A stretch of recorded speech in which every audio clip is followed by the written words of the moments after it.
Hi friends, good evening. Shanthi's கிச்சனில் இன்றைக்கி நான் வந்து பீட்ரூட் மால்ட் செஞ்சுருக்கிறேன். அதில் நான் என்னென்ன போட்டிருக்கேன்னாக்கா, நான் உங்கள்கிட்ட காட்ட மறந்துட்டேன், சட்டுன்னு அரைச்சிட்டேன். இதில் நான் பாதாம் பருப்பு 50 கிராம், முந்திரி பருப்பு 50 கிராம், அது ரெண்டையும் போட்டு அந்த பீட்ரூட் வந்து ஒரு 100 கிராம் இருந்துச்சு. அந்த 100 கிராமுக்கு வந்து 50 கிராம் பாதாம் முந்திரி போட்டு தான் அரைச்சிருக்கிறேன். வேறு எதுவுமே கலக்கலை. 10 ஏலக்காய் போட்டிருக்கிறேன். சீனிலாம் நான் எதுவுமே கலக்கலை.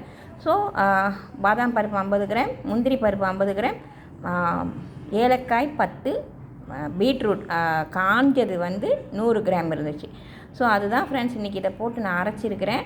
ஸோ நீங்களும் இதே போல் செஞ்சு பாருங்கள். ஆனால் பீட்ரூட் வந்து நல்லா காயணும், அப்படியே மொறுன்னு காயணும். அதை மட்டும் நல்லா பார்த்துக்கிட்டிங்கனாக்கா இந்த பாதாம் பருப்புலாம் வச்சு அரைச்சிடலாம். அவ்வளோதான் ஃப்ரெண்ட்ஸ். இதை வந்து நீங்கள் நல்லா ஒரு தண்ணியில் போட்டு சுடு தண்ணியில் போட்டு இதை போட்டு கலந்து, நீங்கள் எக்ஸ்ட்ரா பால் ஊற்றிக்கிறதுனா ஊற்றிக்கலாம், இல்லைனா பால் பவுடர் போட்டுக்கலாம் ஃப்ரெண்ட்ஸ்.